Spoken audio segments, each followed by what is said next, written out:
Alright, good morning, ladies and gentlemen. Welcome back.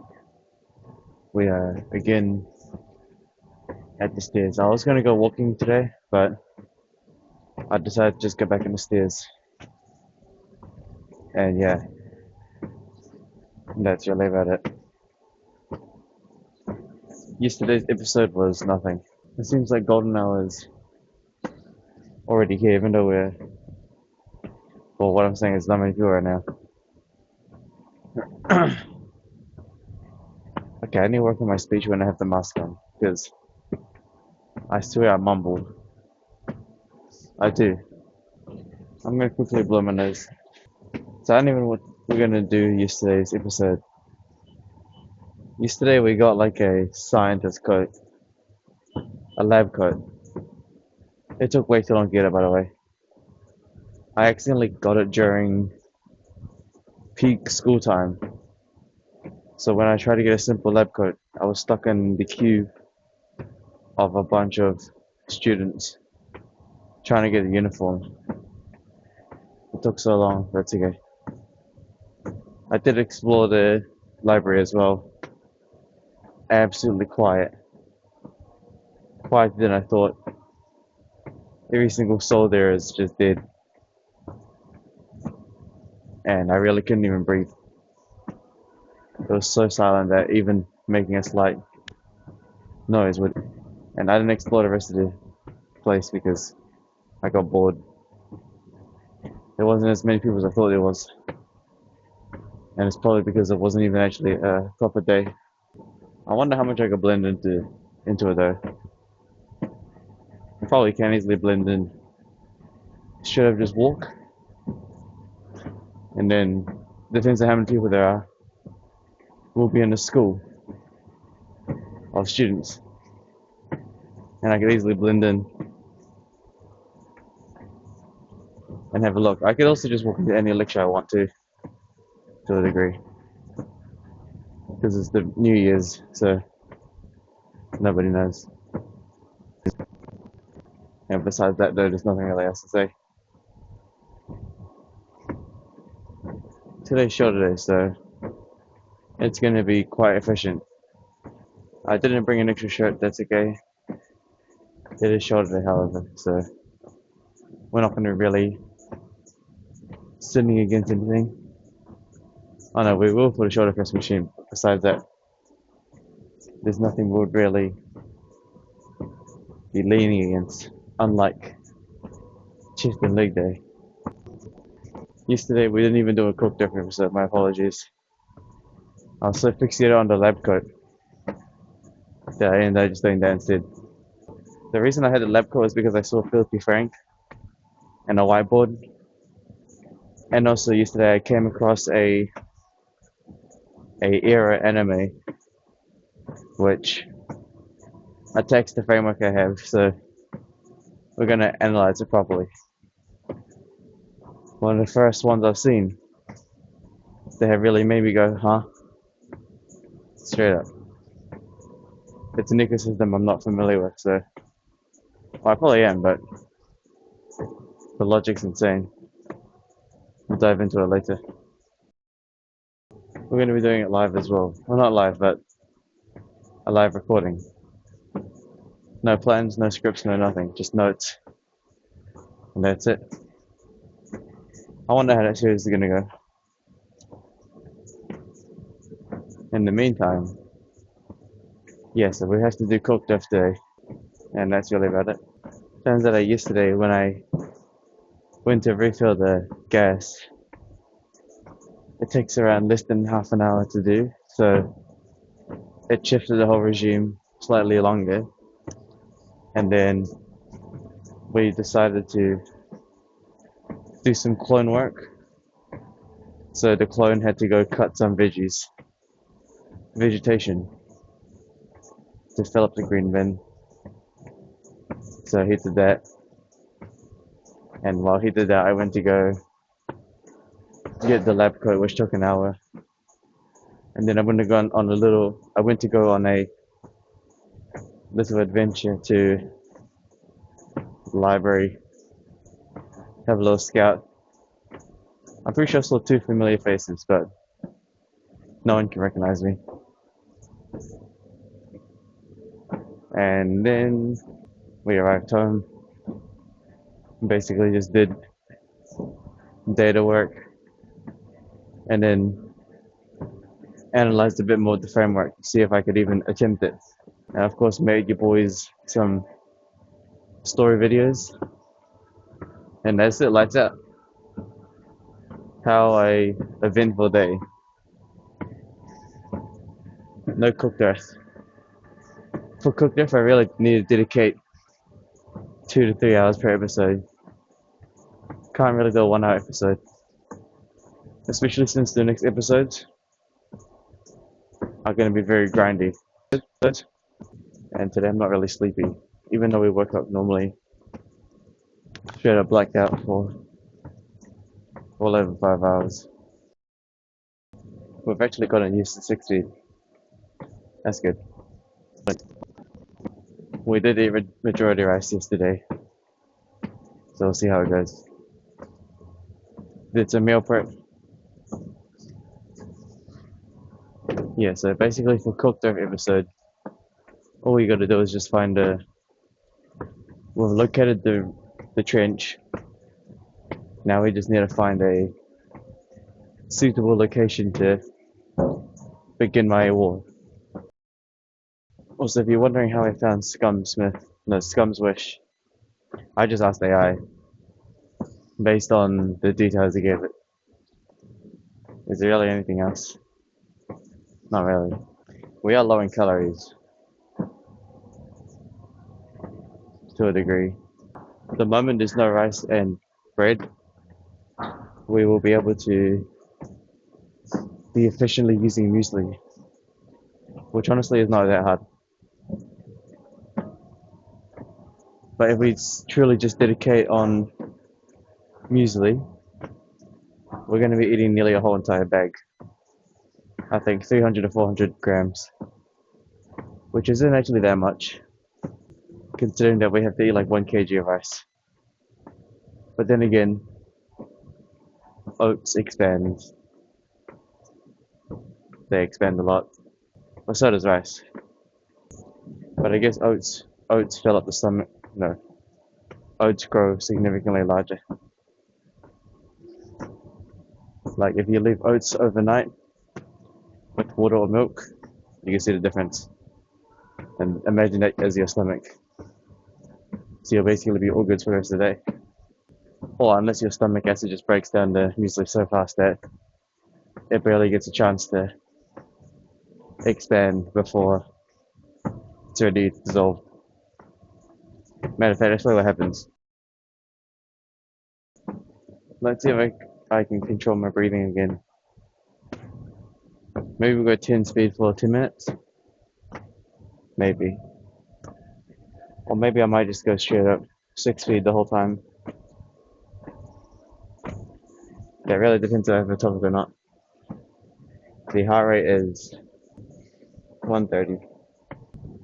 I don't really trust if it's true or not. I heard that if you lie, your heart rate goes up. Maybe. Don't know. Okay, in 40 seconds, the stem machine will stop itself. And I'm gonna have to prepare 30 seconds in advance. I'm cheating, I don't have to actually hold the rail for this long. See, look at that, instant. Less than 4 seconds, it's already back to normal. I don't really think there's anything else to really say. I guess last night before I went to bed, I could talk about that. But, now I'm good. All I can say is that I'm pretty sure that's like the first time in my entire somewhere. First time I've done that thing. Kind of. I think it's called talking. I don't know. I'm not going to go into too much detail. What you can say is that it's just called confidence. Okay, we're going to go 8 speed now. Probably should start going 8 speed at the beginning. because we're getting used to 60 a lot.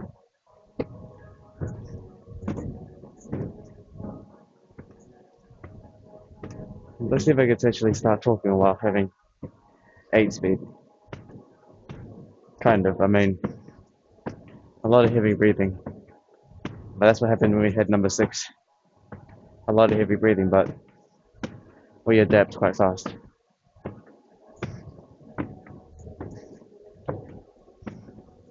Adaptation is always the most powerful thing.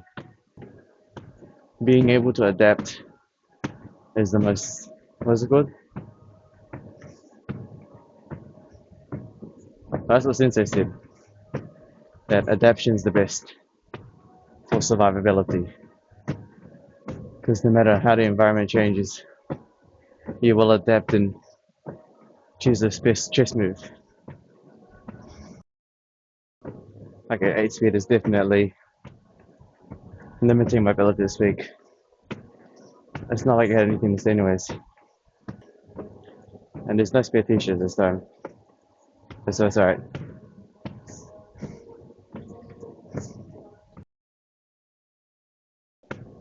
What?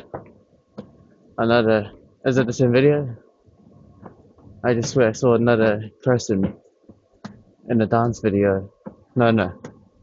A dance competition. And when they got selected as the winner, they got on their knees in front of the other competitor. What is that? That doesn't make sense. He should be getting his knee. Whatever.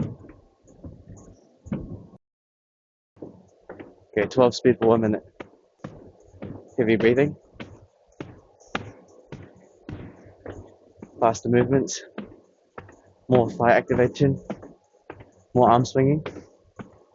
More heart rate going fast. Shouldn't be talking. And heart rate is 172. I don't even know what's a normal heart rate.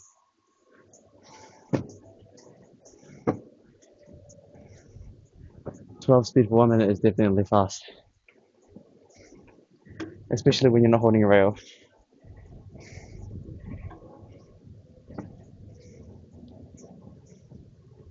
Back in my day, we wouldn't even show the results. Floor was 120. So yeah, 130. That.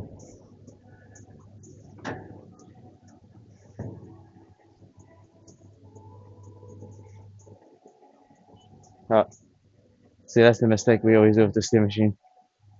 Is that I click the thing too early.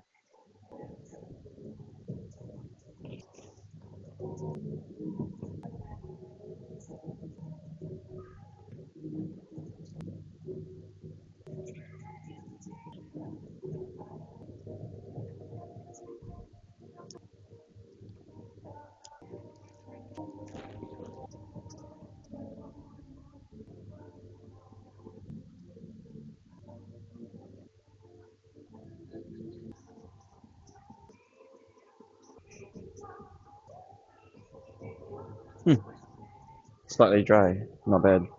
I mean, the shirt's not dry, but headphones and head are to a degree dry now. So not bad, not bad. So it looks like that tripod's swivel is a bit loose. Had to tighten it. Anyways, we know the exact kind of normalities we do on shoulder day. The pattern's basically the exact same as chest day, except sometimes the variation of the sides are a bit off depending on if the machine is okay or not, and if there's anyone else. Anyways, just because someone's not here doesn't mean they quit. They just probably went into a different time. As like when I used to go to a different one, it was a whole different ecosystem with I remember there was always this daily Asian guy, Asian grandpa who would always be at the gym in the morning, and he would do this interesting routine where he's always walking back and forward on the grass, the artificial grass part. I haven't gone to that one. I don't know why.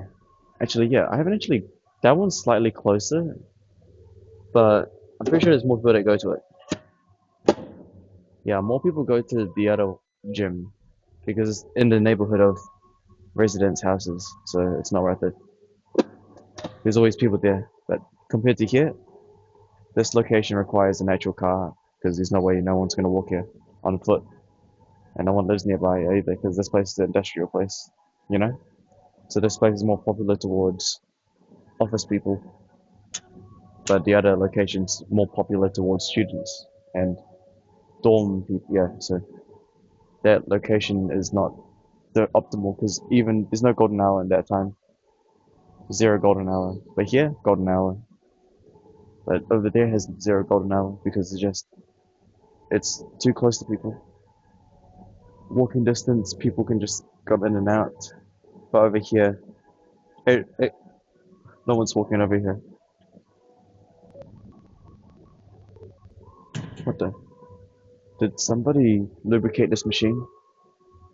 That felt too smooth. Someone lubricated this machine, I think.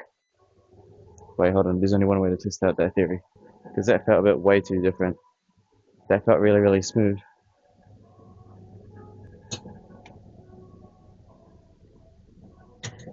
Yeah, somebody has smoothed this. Huh. Yeah, this machine's. I think it's either a new.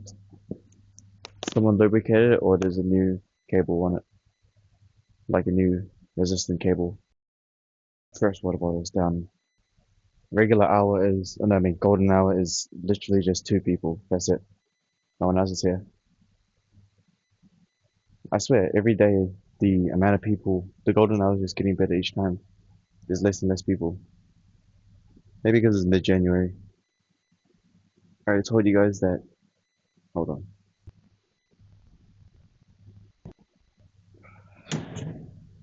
This is smooth. It's really nice. If I have time, I should change the angle every single rep so it makes the video slightly more interesting. Well, anyways, I was gonna say, yeah, golden hour. Where was I? I'm pretty sure I said at the beginning of the year that the first couple of weeks on January, the amount of people would be a lot, but as the days pass by, only the real consistent ones stay, the rest don't.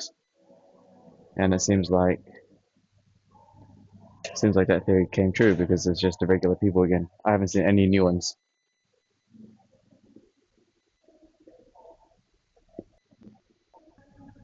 Fascinating. I shouldn't have ate it like that. I'm supposed to be eating it like a beaver, not one big goddamn. One thing I do like about the gym is that I could just use paper towels as much as I want. It's so funny. Not funny, but it's just so luxurious. I'll tell you why soon.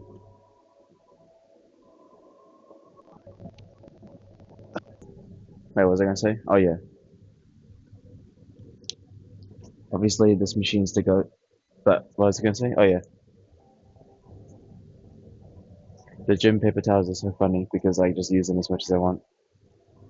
Because compared to like HQ, where paper towels are replaced with tissue papers, right? I literally can just like finish a banana, use one, one to two paper towels, and just like barely wipe anything, just barely wipe my lips and then just dump it. It's funny. It's also a good sweat thing. If I need to wipe my headphones and here, I just grab some paper towels and just use it and then dump it. However, there's one thing I would never forgive the gym for. They removed the hand sanitizer for those dogs. Honestly, I don't know why they removed it. I remember back in the day, there was always hand sanitizer next to every single paper towel. That was so good because they probably increased the gym's cleanliness by like 100% because every time I touch a machine, I would just cover my hands in hand sanitizer and touch it. But they removed the hand sanitizer for some reason. Probably because of budget, I guess, those dogs. Okay, I can understand the hand sanitizer wipes were definitely costing them a lot of money. But the hand sanitizer themselves, bro. However, in the more premium gym, they still actually, matter of fact, in the premium gym, they don't even have spray bottles or paper towels. They just have the they have the sanitizer wipes instead, which is interesting. I guess that's just the difference between premium and normal.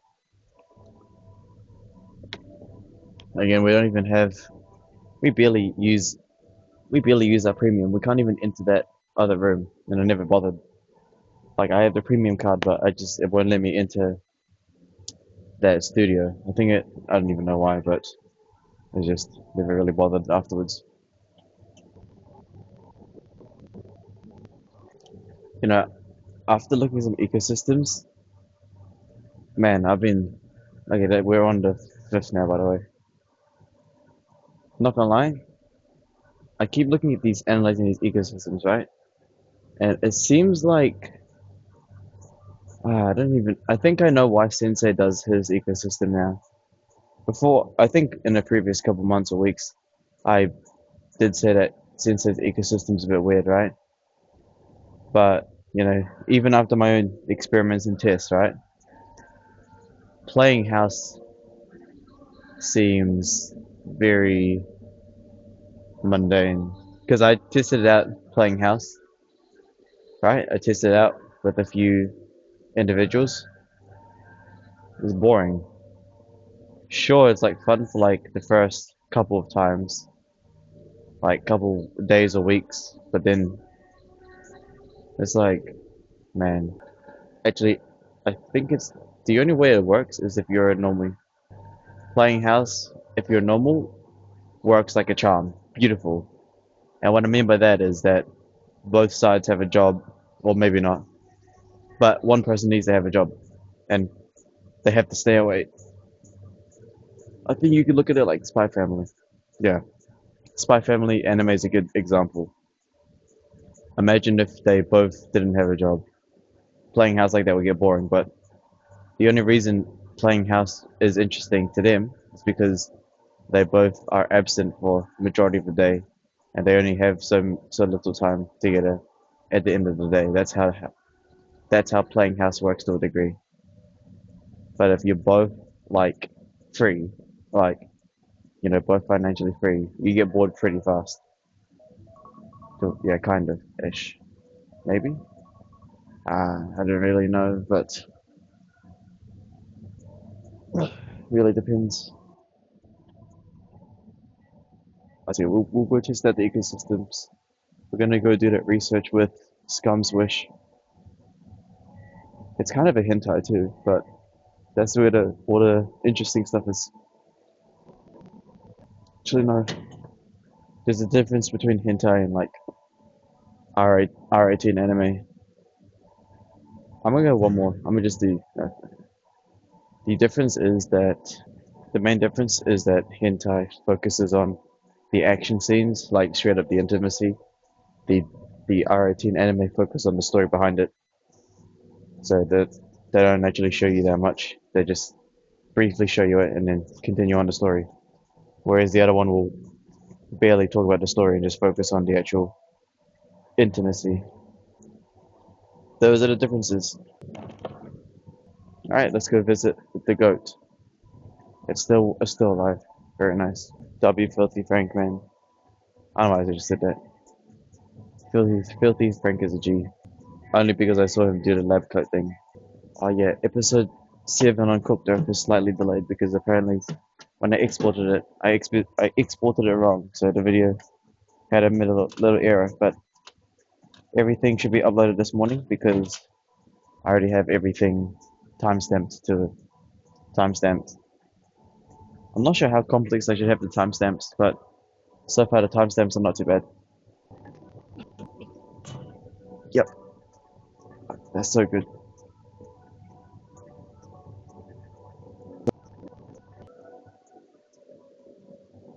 And this one always has a natural efficiency.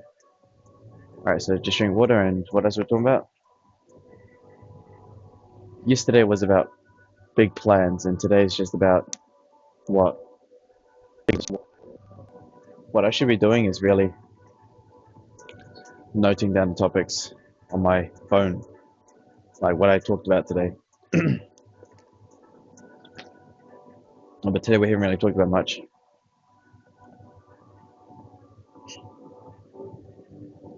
I know that yesterday is going to be called lab coat, but today I don't even know what I'd call this episode. I think I just call it chillin'. Oh no, it isn't no chill day though. There's not really an ecosystem episode either, because yeah, I think I've said this many times, but like I said, the difference between Playboys and the family nucleus is that both need to exist. Both need to exist. There's no right or wrong.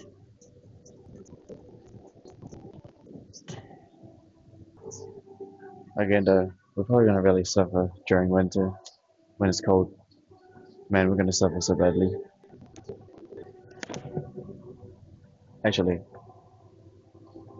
there hasn't even been a single hot night yet.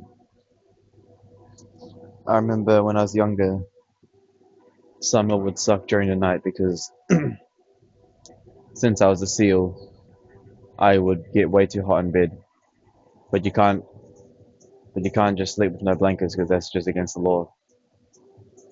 So you have to put a blanket on regardless of how hot it is. But I guess now today, as we're a lot less of a seal, I, I there's no haven't had a night where it's too hot. Not really. Yeah. Anyways, like I said, you know, it's illegal to sleep without a blanket. That's just typical Gen Z code right there. That's the Gen Z law. Everyone has to follow it. You're not allowed to sleep without a blanket. If you sleep without a blanket, you die. That's just how the game works. That's just the rules. I don't make it up.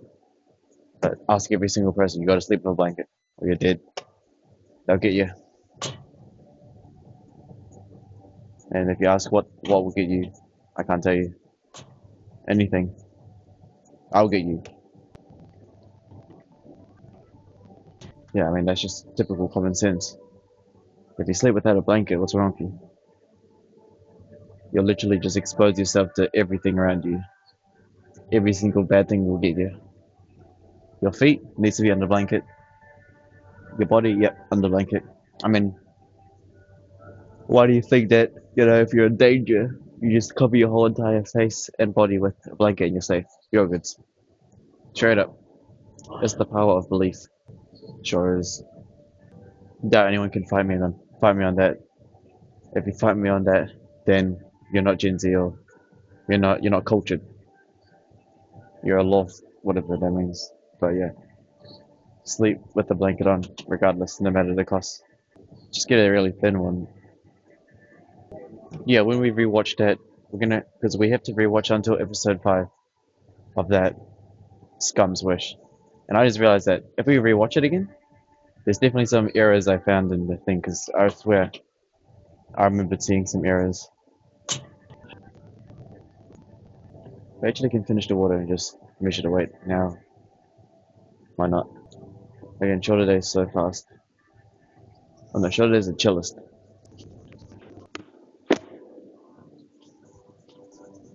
Yeah, water's done.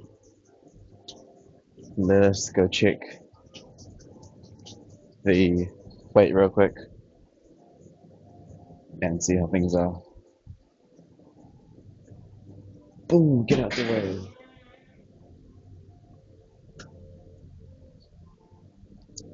Let's see what we're gonna be. I think we're gonna be slightly heavier though, because we did eat rice yesterday. Has to be, right? Gotta be. 70 kgs. Wow, we are really just maintaining this weight. I think it's like the fourth or fifth consecutive day. 69.85. So we're like, what? We're slightly gaining like 200 grams, 50 grams, 100 grams. But it looks like we're not really. I'm gonna eat a whole bunch of rice today just to retaliate. Just to retaliate to that weight, I'm gonna go eat a bunch of rice if there's any today. I'm gonna eat a bunch of rice. Yeah, it doesn't make sense. That's a consecutive 69 range for like 3 or 4 days, 5 days, I think. What happened to our 72 kgs? You know what I mean? Like, we hit like 72, 71 kgs before, but now we're like not even reaching it. Perhaps it's because we are dropping calories as well, to a degree. Oh, nuts. Okay, we're gonna just. It seems like the. It seems like our usual route for the faceballs have been slightly different, is all good say. We've adapted to it many, many times before, which means we'll just do the faceballs and yeah, I'm gonna apply efficiency to this one. Unfortunately, we cannot use the method we usually use because it is what it is. Usually, the other method we do is we straight up just do faceballs and then go straight towards the abs and then back to faceballs consecutively for 3 times without a timer because we don't need to because we already resting from the abs. Too light. Alright, there's one ecosystem that I'm definitely never gonna see. And also, I don't even think it's portrayed in any kind of, or wouldn't be portrayed in anime. But like black people, ecosystem culture. That one is just, I'm not even gonna go into that one. That one's actually insane because it just doesn't make sense. Oh no, it makes, what am I saying? Yeah, no, it's just not my ecosystem. You know, the American gang kind of ecosystem is something that is nowhere near. That's just low. That's just too low echelon. Too low echelon. Anyways, let's try to do some leg raises while we're at it. Wide grip because they hit.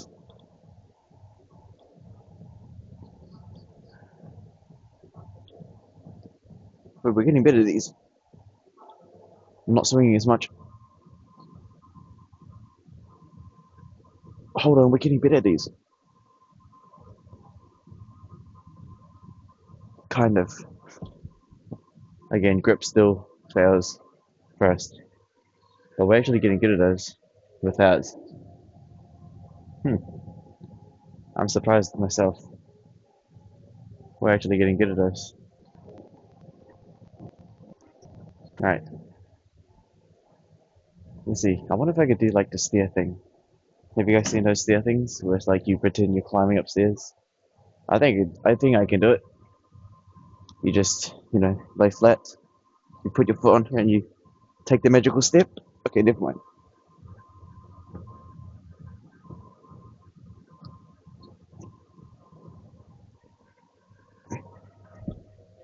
I guess my grip strength is not good. Probably because, nah, whatever. Again, I think I've said this before in many videos, but the way I grip things in the gym has been carefully curated since the beginning. I never have calluses on my hands. My hands don't have calluses because I grip it really carefully.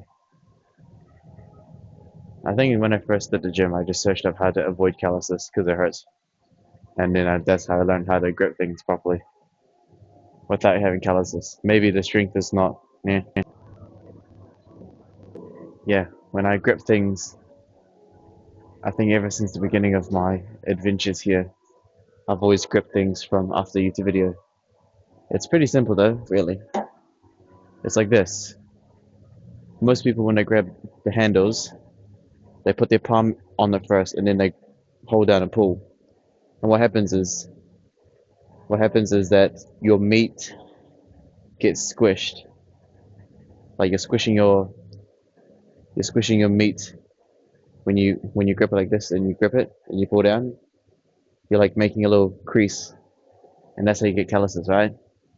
But I've always just learned how to grab it by instead of going up and down, like instead of going on top first and then crunching it, instead I just simply go upwards and then grab it like that, and you'll get less calluses from that because instead of pushing down and making a little sandwich, instead of going like that, you just go upwards like that, and that's what I've always done. Even for pull-ups, that's how I grip the things. So I never have calluses. If I try to grip it like this, you can see the calluses will form. But if you just grip it lightly like that, then yeah, it's kind of like suicide grip to a degree. If you look at it in the chest variation, suicide grip is when you have no handle. Oh no, that doesn't make, no, never mind. But yeah, I just grab it like that, really. It's simple. Right, basically nearly done. 3 fours and stuff. But yeah, it's a short day as always, but then the next arm day takes the longest again. I really should be like walking tomorrow. Or maybe, yeah, we haven't actually done a full run in a while. I don't know, just just haven't. We've just been doing stairs instead because it turns out that stairs are very, very efficient. One, it gets your heart rate up. I think it's because we don't use handles. That's stairs are really good without handles. The only reason we avoided stairs at the beginning was because we used the handle, right? But you know, after abandoning the stairs for so long and doing running and walking, we have dropped the habit of grabbing onto the rails. And then now the stairs are efficient again. So excellent. Very nice. It all works out in the end.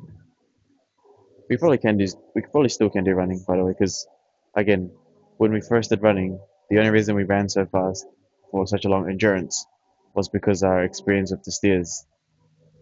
So actually, stairs was like the main builder for our running. Yeah. Plus, for stairs, we could just have the headphones don't jiggle as much. When we're running, we have to take the headphones off. But also, yeah, everything just works out well. Everything's fine. Everything's fine today. It's a good day. Good day. I haven't seen any speed camera. I'm actually getting a lot bolder when I get here because of due to pattern recognition, right? That one street when there's no when there's a lot more people parked on the side, like hold on, they can't really scan there because there's too many cars parked. Also, I'm getting a lot more bolder on the other streets. Like just because that one street has potentially a speed camera, the other streets I go on, I'm going crazy. It's pretty good though because, like I said, I practiced it so many times. Any blue LED light, no, not blue, any white LED lights, headlights coming towards you, assume it's a police car always. Especially, I mean, for Scooters, you could easily tell. If it looks like a little line, that's probably a police car. Your best bet. The only way I would get caught speeding is if there's like a Holden. Holdens are yellow lights, and they are pretty much impossible to. Yeah, you you just have to assume that the Holdens aren't in the city. Their Holdens are probably, I don't really know, but usually if there's no cars up ahead of you, if you have a really good spot, you can literally just speed as much as you want, and then even if it's a yellow headlight, you can just slow down. Basically, if the street's fully empty, no cars parked on the side of the roads, no cars ahead of you because you can see the vision, speed all you want. Righty ho, ladies and gentlemen, that was pretty much it for today. See you guys next time then, yeah. I give you guys my word today on a video? Yeah. I can't guarantee that we're gonna start Scum's Wish. Even if I do start Scum's Wish, it's probably not gonna be uploaded on a WIMP. It's probably gonna be edited to a degree because I highly doubt I can actually watch the entire episode on. I'm gonna have to like blur out part of it.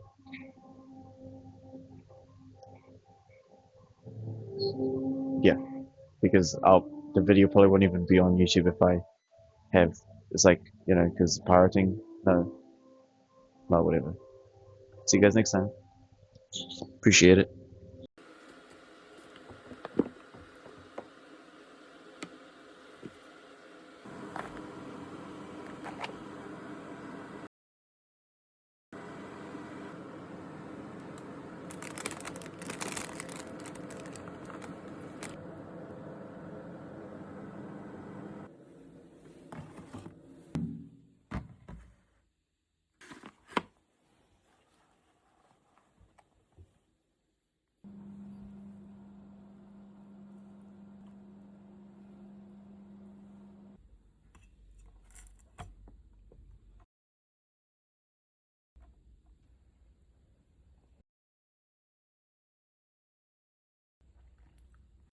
Alright, welcome back, ladies and gentlemen.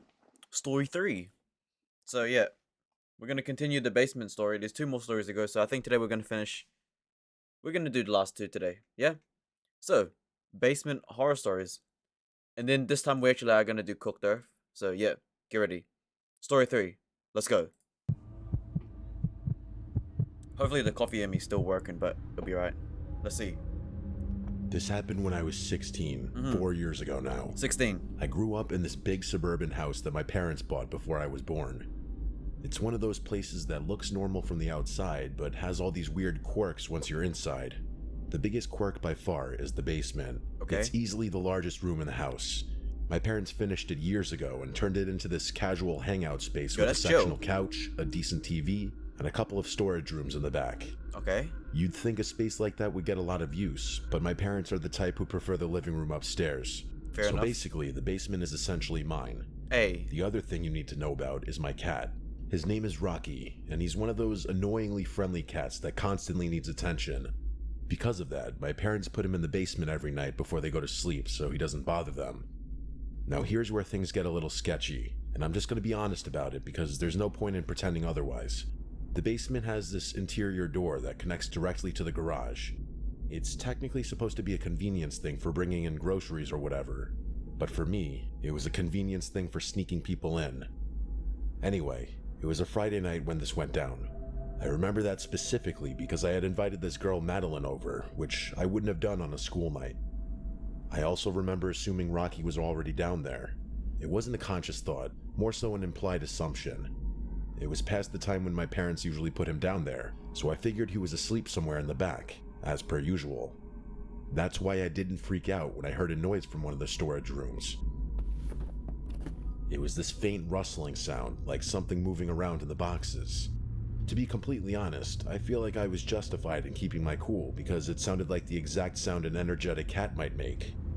Madeline obviously tensed up a little, but I explained to her that it was just my cat, and then we went back to pretending to watch whatever was on the TV.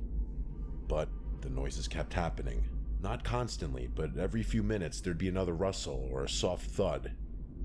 Each time, Madeline would give me a worried look, and I'd have to assure her that he was just a very active cat and liked to climb on things. Which was true, he did like to climb on things.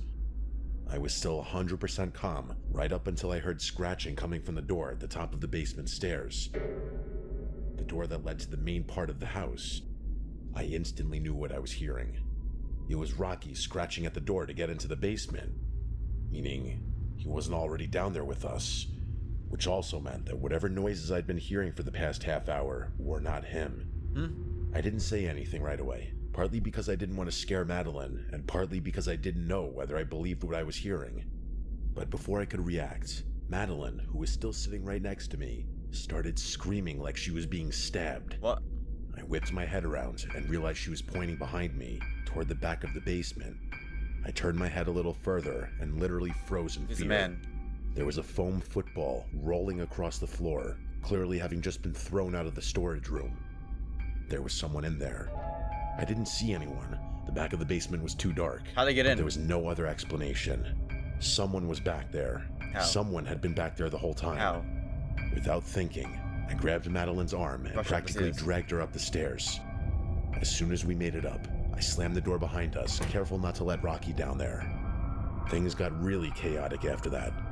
Madeline was crying, which was the first issue, but I was also shaking. Until that moment, I didn't even know I could get that scared. My parents eventually realized what was going on and called the police, who showed up a few minutes later. I stood on the back deck and watched the garage the entire time to make sure the intruder didn't slip out from there. Here's where things got weird though. The police ended up searching the entire basement, including the garage, but didn't find anyone. How'd they get in? There were also no signs of forced entry, and all the basement windows were locked from the inside. One of the officers suggested the intruder must have slipped out through the garage before they arrived, but I know that's not possible. I was watching it the entire time. I would have seen them. But after searching the house, there was nothing else that the police could do. How's that even possible? Of course, my parents also thought the intruder had slipped away without me realizing it, and I could tell they were upset. My dad especially. But I don't care what they think. I'm 100% certain that no one escaped through the garage. There's only one path from the garage to the outdoors, and I had my eyes on it the entire time. My family never got a resolution to all of this, and I still have no explanation for everything How's that that happened. even possible?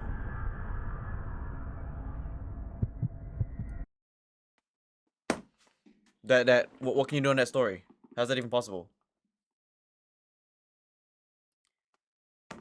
Like, just how was there a guy there, and how did he leave? That doesn't even make sense. What kind of story is that? How's that even? Just don't know how that's even possible. I don't even know how. No resolution. Like,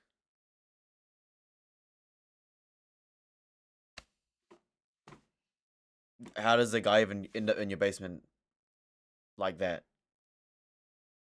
How does that even happen? How does the garage even work?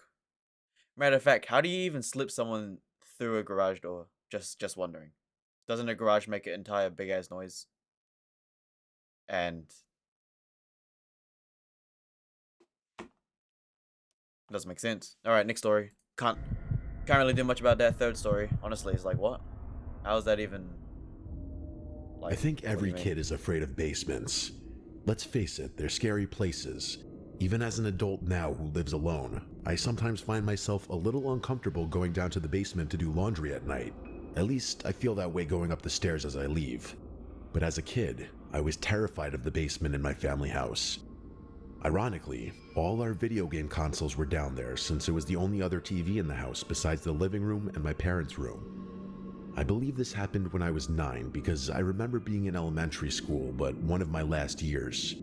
On the weekends, I liked to stay up playing video games in the basement. Okay. One of my old favorites was Driver 2 on the PS1. For whatever reason, I could never beat the game, and I'd spend countless nights trying to do so. Well, it was one of those nights I was down there playing. I usually didn't like being up too late because the second my parents went to sleep, I'd be too scared to be down in the basement. Just the idea of my mom or dad watching TV upstairs was enough to make me feel somewhat Yes, safe, because- knowing they were a quick run up the stairs away. Yeah. Fair enough. Similar to my current house today, my old family home had the laundry/boiler room in the basement. That room terrified me because it was pitch black at all hours of the day due to there being absolutely no windows. Okay. Also, weird sounds always came from in there, as to be I expected. mean, without no windows, that kind of adds some more security, no? Because now there's only one entry point, which means that they have to enter your house first before they can enter the basement. So, no windows is not bad. Just have lights, flashlight, done. Boom, bam, boom. I guess, since it's a boiler room. There were definitely a handful of times where I stopped my game to listen when I thought I heard an unusual sound come from in there, even with the door closed. On this particular night, I did in fact hear an unusual sound, and it started with the sound of the laundry room door creaking open. This obviously was enough to make me pause my game and frighten me. There was an uncomfortable silence in the basement for a second, and it was then followed by what I can only describe as the sound of a woman moaning or groaning in an almost ghost-like way. Huh? Now you're just tripping. But it sounded like my mom's voice. Yo, hold on in now. fact, I knew it was. I started laughing, and I'm sure I said something like, "Nice try, Mom," knowing she was trying to scare me, which, side note, looking back, even as a kid, I should have realized something was wrong, considering my mom has never been a goofy person that would pull this kind of prank. But Huh? I walked over to the laundry room with a little more confidence now, and as I was in front of the open doorway leading into the darkness, the groans had stopped by now. I looked straight into the pitch black room ahead, and as I inched closer, the outline of a person standing in there became visible. GG. "Mom?" I said, now with less confidence. So that's creepy as hell. When I got I ain't just gonna lie. close enough, I made the judgment that it was not my mom. That's I hella started creepy. screaming as I ran up the stairs to the living room, That image and is my creepy. horrific judgment was right. There was my mom in the living room with my dad. At this point, they were both already standing up, responding to my screams. I yelled, "There's a woman in the laundry room," and I remember they looked at each other, and then both ran down to the basement, slamming the door shut behind them. What? I sat confused, scared, but slightly relieved knowing my parents were down there now. I remember being in the living room for a long time before my mom came upstairs and told me to go to my room and go to sleep. I didn't ask questions and obeyed. I had a hard time falling asleep that night, I'm sure, but I remember the next morning. My parents told me they had one of their friends prank me to scare me, and they treated it like it was one big joke. I don't fully remember how much I believed it or not, but I for sure asked them to elaborate on who it was. My mom said it was one of her friends from out of state who was visiting. I didn't question it, but as I got older, the name Debbie was seemingly accidentally dropped by my parents a few times, and whenever I'd ask who Debbie is, they'd have a different response. When I was maybe 14, I thought back one day on this night and decided to do a deep dive. I found a family tree type of website and admittedly stole my dad's credit card from his wallet momentarily to pay for the service, You dog. and slipped it back in the wallet. That's dog. I inputted both my parents' names. Among a few familiar names and a bunch of names I didn't recognize, what instantly stood out was that my mom had a sister named Debbie. So I googled Debbie followed by my mom's maiden name, and up popped an obituary. She was dead. I ran to grab my parents to show them what I found on the screen, and I demanded they explain. I remember their shocked and nervous looks on their faces still. Tell him, my dad said to my mom. My mom then dropped the bomb on me that I had a very mentally unstable aunt who harmed a lot of people, and it was for the best that she was always kept away from me growing up.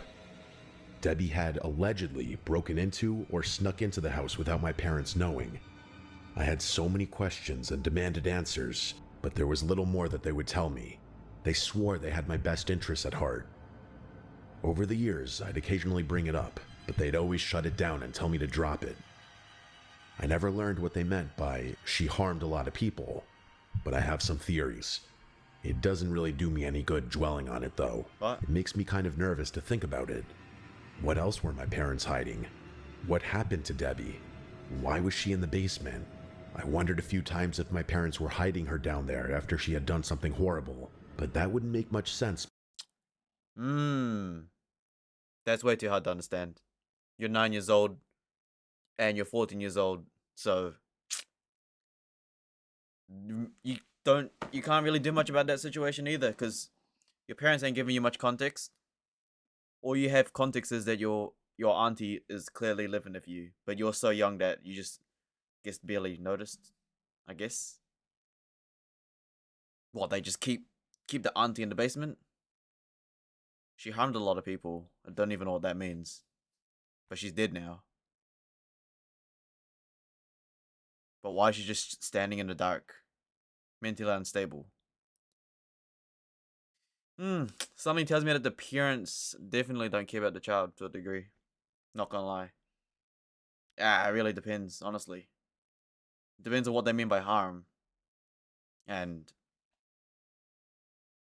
clearly, I didn't even know that last story is pretty much impossible to understand, really. Too much context is hidden away. We don't know a slight thing about the auntie, and you're too young to actually understand what happened, because you're 9 years old and 14 years old, and I guess your parents is your mother's sister, so clearly hiding something, but can't do much about that story. Can't do much about that story. Rightio, let's look at the comments. The basement is where confidence goes to be humbled. Well, depends on the basement. Last story is a premium example of why parents need to tell their kids more things and stop lying. Well, they are 9 years old and 14 years old, so it's pretty hard to judge that last story, considering that the context is taken away.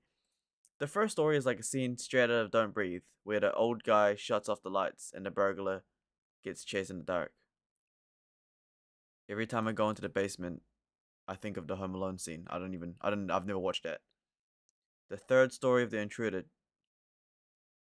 It doesn't take much time to flee. True. The last story is most interesting. Yep. If the last story happened to me, I would have a heart attack. The last one's the scariest and eeriest one of the last couple months. Yeah, last one's just pretty hard to really understand, because it's just so much context missing, you know? Parents are hiding something. And obviously since the storyteller's like 14 years old and 9 years old, he really cannot have a strong memory of what what's really going on with his parents and auntie, right? So, I mean, apparently she did though. So that means between him being 9 years old and 14 years old, she already gone. She did, R.I.P. So you just can't tell. Right, ladies and gentlemen, hopefully you guys enjoyed that. That was quite short. It was only 15 minutes left because these stories had pretty much not really any kind of lessons. The basement stories really have no lessons besides just continue having security and just don't just abandon the basement. Treat it like a normal thing, you know? Considering that if your basement has windows, you want security cameras in there as well, I guess. And also, what else would there be? I don't know. Basement or not, you'll just treat it like a normal house, right? Just a normal room. It doesn't matter if it's the basement or not. It's still just part of your house. And I mean, it's the same thing as your living room, right? Someone can easily just bust through your window and enter your living room.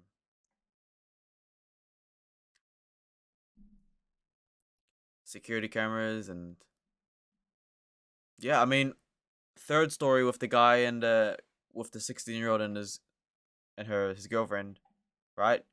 That one is like, I guess the guy just got away, but you're sneaking in people. I don't know how weird.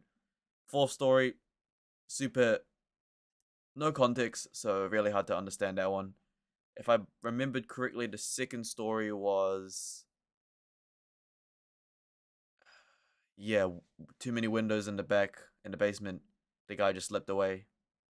And then the first one was like also again someone in slipping through the windows and living in your basement. You know? Again though, basement should be just treated like a normal part of your house, so just check it, right? Can't be that hard to check it, or at least security cameras or something like that, you know? It's like every night you'll check. It's really hard. I don't know how people would, if you check your basement every night as part of your normal routine of checking the house before you sleep, then no one would ever live in your basement. You know? But if you literally like leave the basement alone for like days upon days and only go there whenever once a week or something, right? Then obviously people are gonna live down there if they yeah, I mean straight up. Anyways, not many people will learn from this because I highly doubt anyone in my age or anyone will really have a basement. I don't think basements are a thing in New Zealand anyways. Actually, now I think about it. Are basements common in New Zealand? I don't think they are.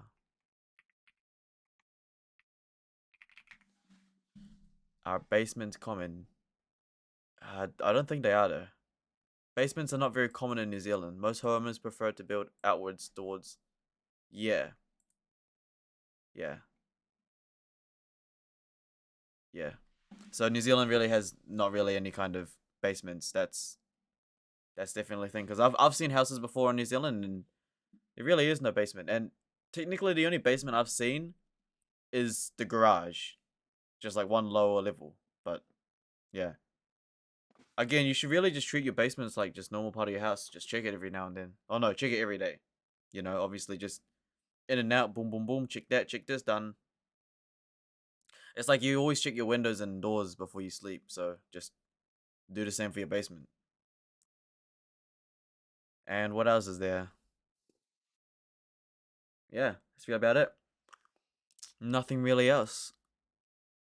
Of course, nah, there really ain't much else. I'm not sure what kind of story we're going to listen to next time. Probably not going to be Miss Nightmare. Probably just going to be like, what, true horror stories. I wonder if we can quickly find one and just listen to one, right? Why not? We still got like 20 minutes. Let's see. So we did this one. Dark Side of Reddit, no thanks. Dark Side of Reddit, no thanks. Creepy El Hutch, no thanks. 2 hours of camping stories. Hold on. Can finish. Handle the short side. Wait a minute. We could do this one. Not gonna lie. We could do this one. I mean, it's gonna take us like a month or something at least. It's gonna take us a month to do this thing. But we'll do one episode. Why not? Let's do one episode. Sorry about the ads, but it is what it is. Oh, nice. They have a breakdown for you as well. Okay, you know what? We can definitely do this one. The first story is around 10 minutes. Why not? Let's do it.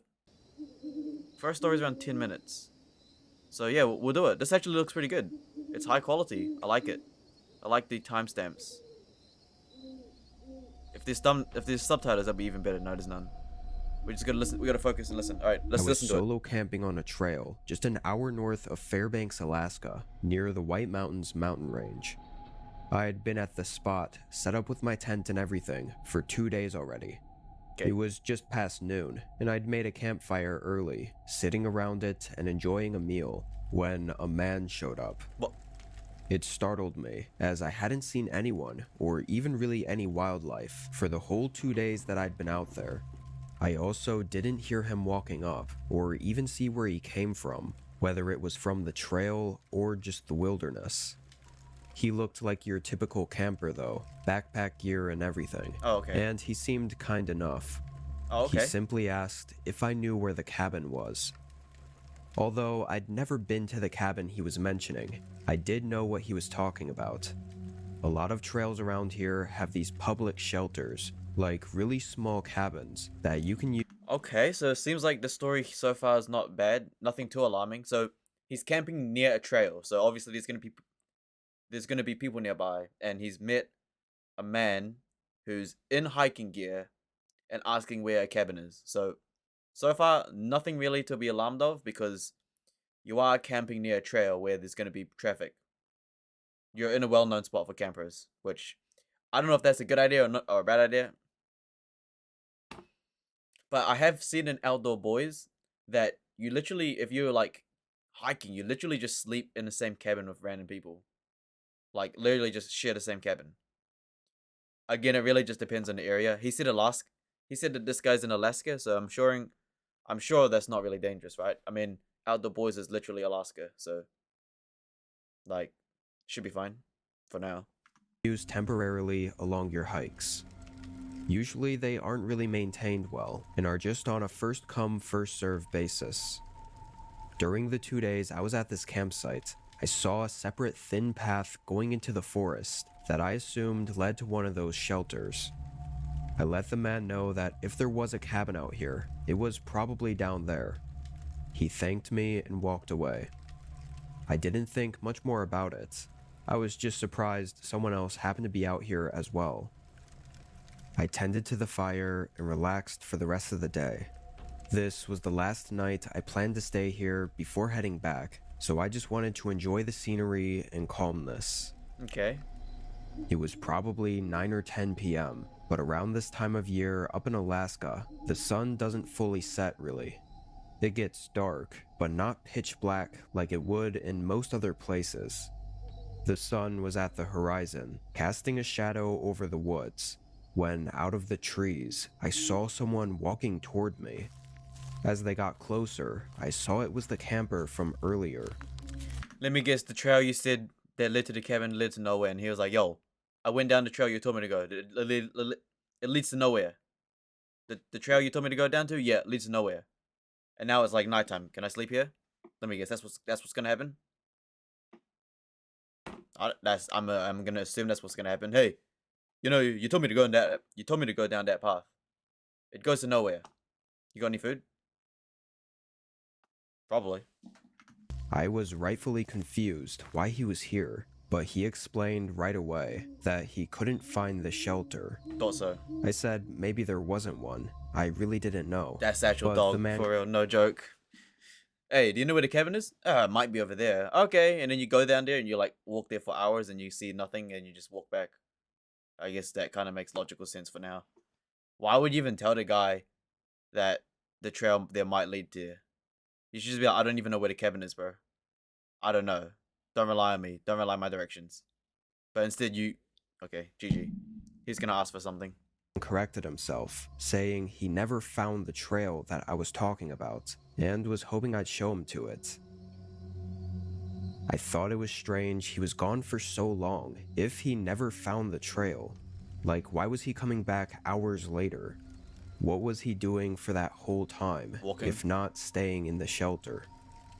I initially You just just see tried there's to no shelter. explain again where the trail was, but he was kind of set on having me lead the way. He sorta guilt-tripped me, saying he didn't have a tent and was relying on that shelter for the night. I True. felt bad, and Yeah. even though I didn't want to and found this whole thing a little bit odd, Not I really. decided I'd just take him to the path. It wasn't far anyway. I tossed my bag over my shoulders and started leading him there. Where I was sure I'd seen it was maybe a 10-minute walk through the forest. How can you lead someone to a place that you don't even know exists? How do you lead someone to a path that you don't even know it exists or not? You're just gonna end up getting lost yourself. Why can't you just admit I don't even know what trail you're talking about? GG. The whole walk there, the guy was pretty quiet. We both just walked without talking much. It felt like something had changed. 10 minutes later, though, I found the trail. Oh, you did? It was exactly where I said it was. Like, there was no way he could have missed it.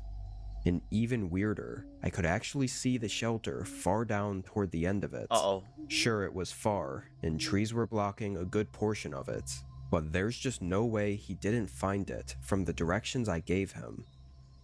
We walked a little closer, but the man didn't seem satisfied.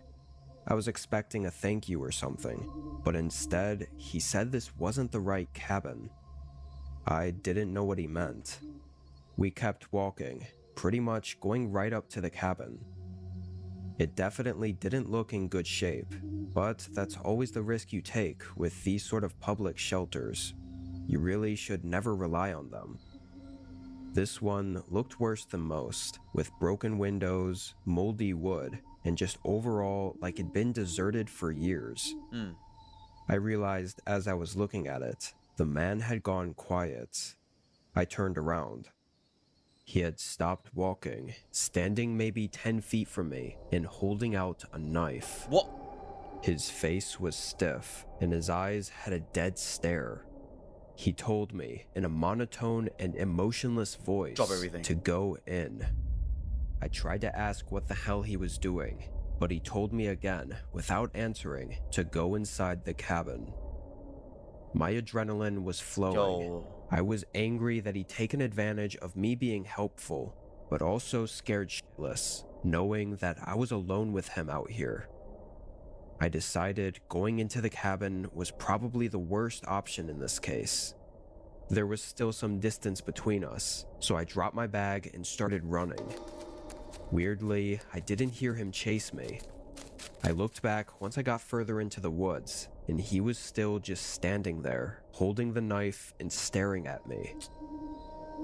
After I got further into the forest, I found a good place to hide, then stayed there for a while, probably 30 minutes. I hoped that was enough time for the guy to leave.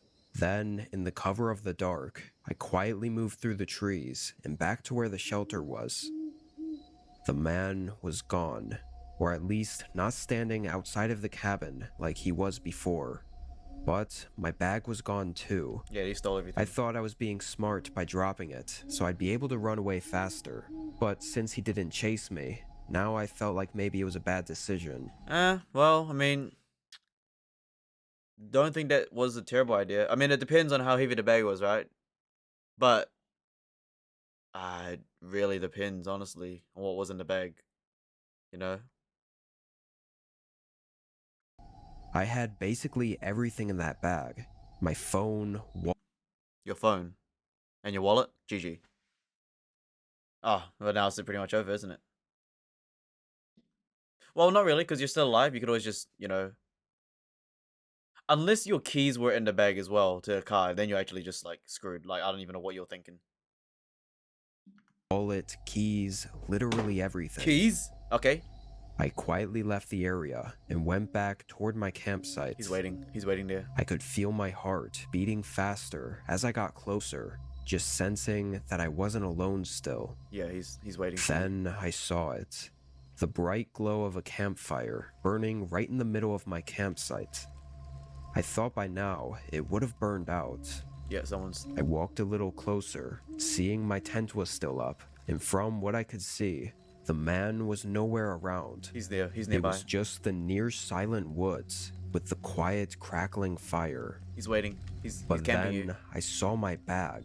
It was sitting right in the middle of the campsite. He's Part of camping me you. really wanted to run up and grab it, but I also knew this was extremely suspicious. It's a trap. Why'd he bring it back? He's waiting for you. He must have known I was gonna go back to the cabin for my bag, and after not finding it, I'd then go back to the campsite. Even knowing all that, and that this had to be too good to be true, Man. You left the keys in your bag and you dropped the bag, so now you can't even get your car. You're really just gonna have to run down. Honestly, at this point, you're honestly just gonna have to like run to safety. Don't even bother going back there. It's a trap. It's not worth it. It's not worth it. You might as well just straight up just run to the nearest. Like, you just have to run to public. Get out of there, you know? Just run. Straight up sprint. Don't stop running. Keep running. That's really the only option right now, right? That's really the only option, is to literally just run.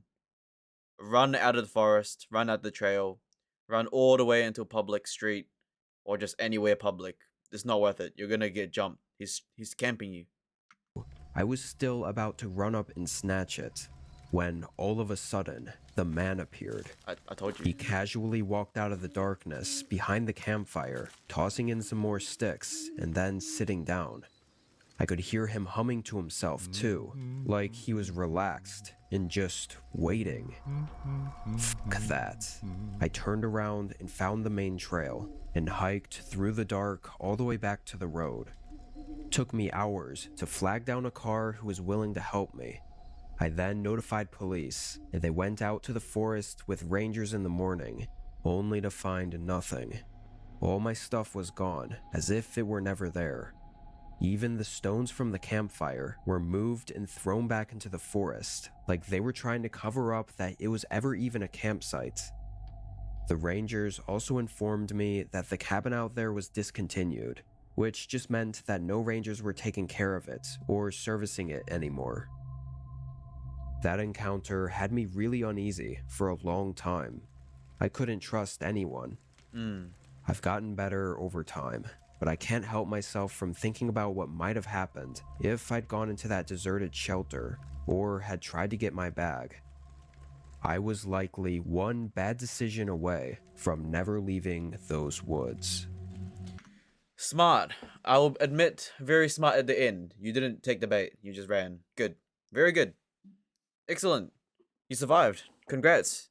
Now next time, if there's even a next time at this point. Next time, bring a gun. Bring a gun or some kind of weapon. Yeah. Bring a gun or some kind of weapon, man. Obviously, if you had a gun, then obviously that would change the course. You know, knife versus gunfight. GG. Also, camping alones always have those risks of crazy people. And yeah. I think dropping the bag, it really just depends on your fitness level, but dropping the bag can be a good idea, but also not a good idea. It really depends, right? It really does depend, because it depends on how heavy your bag was, right? If it's like a big hiking bag, then maybe, but it also just depends on your fitness level as well, right? But yeah, I mean, I think still dropping the bag to a degree was, it just really depends on the fitness level, right? But it also serves as a distraction. So he didn't chase after you. Instead, he took the bag and went to your campsite, right? And then, you know, you're loose. You go to the campsite. You see that the fire's still up. You see your bag and you see him. Smart. Just run out of there. Bolt. And then find help. Which you did. So, yeah. Very good. Survived. In that kind of situation, really, it's kind of just, again, a human being's probably the most dangerous animal to find in a camping scenario. Another human that you don't know is very, very dangerous. Like, I mean, a bear is predictable to a degree, right? You just automatically assume that the bear will kill you, so you stay away. But when it comes to a human, you don't even know if it's friendly or not. And you can't necessarily assume the human's dangerous instantly, but you're probably best to just do that. Again, though, it really depends on what the guy looked like, right? Because it sounds like example is like, imagine you're camping, you see someone like, looks like Outdoor Boys. You know, he's like, oh, chilling, bing chilling. Yeah, go that way, right? But like, you never tell. Pulled out a knife and everything. Try to lure you into the cabin. Hmm.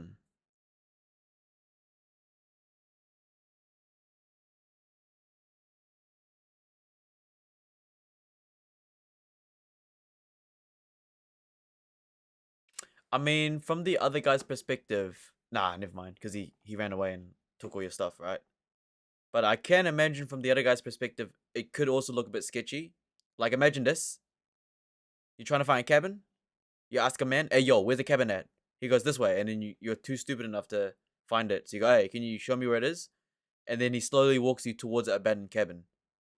The other POV would be kind of also a bit suspicious. Be like, yo, this guy's leading me to an abandoned cabin. Hold on now.